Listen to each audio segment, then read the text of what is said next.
ধরে আমরা উপলব্ধি করি each and everything is preselected, মানে সব কিছু যেন আগে থেকেই সিলেক্ট করা আছে। আমি আজকে এসছি এখানে, তাই মাতৃসম্মানে ভাবছিলাম আমার তো শ্বাসকষ্ট আছে, আমি উঠবো না, আমি নিচেই বসি। কিন্তু ভেতর থেকে যেন কেন মনে হচ্ছিল না একবার আমি যাই ঠাকুরের ওখানে। গিয়ে আসলাম। আর এই যে আজকের দিনটা আমার কাছে ভীষণ তাৎপর্যপূর্ণ। 2018-তে আমি একটি বিশেষ ঘটনার শিকার হই এবং আমাদের পূজনীয় আচার্যদেব দাদা বলেন সবসময় কারেন্ট ঘটনা তুলবেন। আমি ঠিক আজকের দিনটাতে আমি এসেছিলাম এবং তখন শ্রদ্ধ বিজয়াদি ছিলেন দেওঘরে। তাই শ্রদ্ধ ঝুমাদি আমাকে বললেন আপনি ঠাকুরের গান করুন, আলোচনা করুন। তা আমি যাই হোক সব কমপ্লিট করে আমি বাড়ি ফিরে গেছি। এবং পরের দিন যখনই আমি ইষ্টবিধিতে বসি, কেউ যেন আমাকে ভেতর থেকে বলে তোকে একটা ইউএসজি করতে হবে। তা আমি প্রথমে কথাটা খুব একটা গুরুত্ব দিইনি। সেই বেবি হওয়ার সময় ইউএসজি করেছি আর তারপরে কোনোদিন করিনি। তারপরে যথারীতি 2 দিন 3 দিন কিন্তু কে আমাকে বলে, আর আমার খুব একটা অস্বস্তি হতে লাগলো। আমি আমার হাজব্যান্ডকে বললাম আমি না একটু ইউএসজি করবো, বলে করো। যখন ইউএসজিতে গেছি তখন ডক্টর আমাকে বলছেন কতদিন ইউএসজি করেননি? আমি তা তো হলো বেশ কিছুদিন। বলে বেশ কিছুদিন, অনেক দিন। হ্যাঁ, বেবি যখন হবে তখন, সেটা অনেক দিনের কথা। বলে তা এইসব নিয়ে থাকেন কি করে? আমি কেন, কি হয়েছে? বলে রিপোর্টে দেখতে পাবেন। যখন রিপোর্টটা আসলো দেখলাম সেভারাল ফাইব্রয়েডস হ্যাভ সিন, মানে অনেক টিউমার, এবং তার মধ্যে একটা হচ্ছে সব থেকে বড় টিউমার, সেটা হচ্ছে 3 কিলো ওয়েটের হবে। সেটা নিয়ে আমি দিব্যি চলছিলাম, আমার কোনো অসুবিধা হচ্ছিল না। এবং যখনই আমি এটা শুনলাম আমি সাথে সাথে দেওঘরে আশীর্বাদের জন্য ফোন করলাম এবং দেওঘর থেকে আমাকে বলা হলো যে খুব বড় ডাক্তার দেখাতে হবে। আমি কলকাতায় কলম্বিয়া এশিয়া এবং সল্টলেক আমৃত 2জন বড় বড় ডাক্তার দেখালাম। এবং দেখানোর পরে সব থেকে আমার বড় কথা হচ্ছে আমার ঠাকুর আর বড় মা তিনি সর্বদা আমাদের আগলে রাখেন। আমি যখন সল্টলেক আমৃতে ডক্টর সঞ্জয় সেন, আজকে উনি নেই, ওনার কাছে যখন দেখালাম, ওনারা যখন পার্সোনাল একটা কনভারসেশনে রয়েছেন, আমি হঠাৎ করে আমার কথাটা কানে হলো পেশেন্টকে নিয়ে আরো কয়েকদিন আটকে রাখা যাবে, বিলও তোলা যাবে, মানে সুন্দরভাবে তারা বলছেন। আমি তখন আমার হাজব্যান্ডকে বললাম আমি এনার আন্ডারে করবো, কিন্তু করবো না। বলে না না আরেকবার দেখে নাও, দাদারা তো বলেছেন 2-3টে ডাক্তার কনসাল্ট করতে। আমি ঠিক আছে, ডক্টর অলোক বাসুকে দেখালাম। এবং ইন দ্য মিন টাইম কি হলো, আমার ছেলের ডেঙ্গু ফিভার হয়ে সল্টলেক আমৃতে ভর্তি হলো। কিন্তু আমরা কি জানি তো, ঠাকুরকে ধরে আছি তো, আমরা সবসময় জানি প্রভু তুমিই আছো এবং তুমি সবসময় আমাদের আগলে রাখো। এগুলো কোনো ব্যাপারই না, জীবনটা আমাদের একটা জার্নি, এবং সেখানে আমার পরম পিতা এবং আমার বড় মা আছেন, তিনি আমাদের আগলে রাখেন।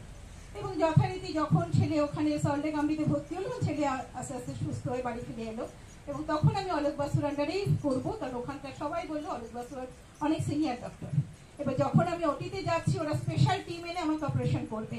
এবার সমস্ত গুরু ভাই বোনরা আমাকে বলছেন যে তুমি ঠাকুরকে বলো যেন ঠাকুর তোমার সাথে থাকে। আমি বলছি হ্যাঁ হ্যাঁ, অপারেশনের সময় উনি একমাত্র সাথে থাকবেন, কারণ হাজবেন্ড ছেলেকেও ঢুকতে দেবে না। তা আমি ঠাকুর আর বড় মাকে বলে গেছিলাম তোমরা কিন্তু আমার সাথে থেকো, আমাকে ছেড়ে কোথাও যাবে না। তা আমি যখন পৌঁছে গেছি, আমাদের পূজনীয় আচার্যদের দাদা বলেন সবসময় নাম করবেন আর ঠাকুরের সমস্ত যারা গুরু ভাই বোন আছেন তাদেরকে যে ঈশ্বরের কাছে প্রে করবেন, নিষ্কাম প্রার্থনা ঈশ্বর মঞ্জুর করেন। এবং এটা একদম গ্যারান্টি, এবং আমার জীবন দিয়ে আমি বুঝেছি। আমি যখন যাচ্ছি তখন আমি আমার আচার্য একজন গুরু ভাইকে বোনদের ফোন করছি, হঠাৎ পাশের বেড থেকে এক ভদ্রমহিলা বললেন দিদি ভাই জয় গুরু, আমার 3টে জেনারেশন আমরা দীক্ষিত। কেউ আরেকজন সিস্টার, সে বলেন আপনি অনুকূল ঠাকুরের দীক্ষিত? বললাম হ্যাঁ। বলে আমাদের বাড়িতেও না সবাই দীক্ষিত। আমি তখনই জানি আমার অপারেশন সাকসেসফুল হতেই হবে। এবং যখন আমি যাচ্ছি এবং অপারেশন হয়ে গেল, আমাকে যখন বেডে আনা হলো, একজন ডক্টর বলছেন ম্যাডাম স্পেশাল টিমে নিয়ে আপনাকে অপারেশন করলাম, কিন্তু খুব সুন্দরভাবে হলো। আমার রুমমেট আমাকে বলছে আপনি আসার পর থেকে একটা হোয়াইট কালারের পায়রা আপনার মাথার সামনে বসে রয়েছে। আমার তখন দেখার মতো ক্ষমতা নেই। আমি বললাম পায়রা সাদা? বলে হ্যাঁ। তারপর আমি যখন তাকিয়েছি, আমি প্রথমে ওনাকে বললাম কি প্যারট? বললেন না না পিজিয়ন। তাকিয়ে যখন দেখেছি একটা হোয়াইট একদম সাদা 2টো পায়রা এসে বসে রয়েছে। আমি ওখান থেকে বুঝেছি ওনারা কারা। যাই হোক, এবং পরবর্তীতে আরো মিরাকেল আমার সাথে ঘটলো। আমি তখন একটা 4তলার ফ্ল্যাটে থাকতাম। আমি বললাম ঠাকুর আমি অ্যাম্বুলেন্স নিয়ে যাব না, ওই 10 জন দেখবে আমি অসুস্থ, না তুমি সাথে থাকবে, আমার ব্যথা তুমি পুরো রিলিফ করে দেবে। এবং ওনারাও যখন আমার কাছে এসছেন বলে ম্যাডাম কালকে আপনার ওটি হলো, আপনাকে দেখে বোঝাই যাবে না। এবং যারা গুরু ভাই বোনরা গেছিলেন বলে মনে হচ্ছে তুমি হিল স্টেশনে বেড়াতে এসছো। আমি সত্যিই তাই, এবং আমি যখন 4 তলায় উঠে গেছি এবং পরের দিন দেখছি আমার প্রচন্ড পেইন হচ্ছে। এই হচ্ছে আমার ঠাকুর, তিনি সদা সর্বদা আমাদের আগলে রাখেন। শুধু আমি নয়, ঠাকুর বললেন করো হও পাও। দেখবেন মানুষ অনেক সময় কোনো রকম কোনো কাজে লিপ্ত হয় না, তাকে দেখবেন অনেক বদনামের ভাগিদার হয়। আমাদের আচার্যদেব দাদা সবসময় বলেন সমুদ্রের মতো হয়ে চলবেন। সমুদ্রকে অনেকে বলে তুমি খুনি, কেউ বলে তুমি জীবনদাতা, কিন্তু সমুদ্র সমুদ্রের মতো ভাবে চলে, তাই সে সুন্দর। তা আমাদেরই এক গুরু ভাই, তিনি কিছু করেননি, তার অফিস থেকে একটা ব্লেমের শিকার হয়েছে, ছুটে চলে গেলেন দেওঘর, গিয়ে আচার্যদেবের থেকে দূরে গিয়ে বসে রয়েছেন। আচার্যদেবকে কিছু নিবেদন করতে হয় না, তিনি তার ওই এক মুখ দাড়ি দেখে বললেন ওনাকে ডাকুন। তখন উনি আচার্যদেবও হননি, আমাদের সকলের প্রিয় পূজনীয়, আমাদের নাম বলে সে আমরা দাদা বলতাম। তো ওনাকে ডেকে বললেন আসুন, কি হয়েছে?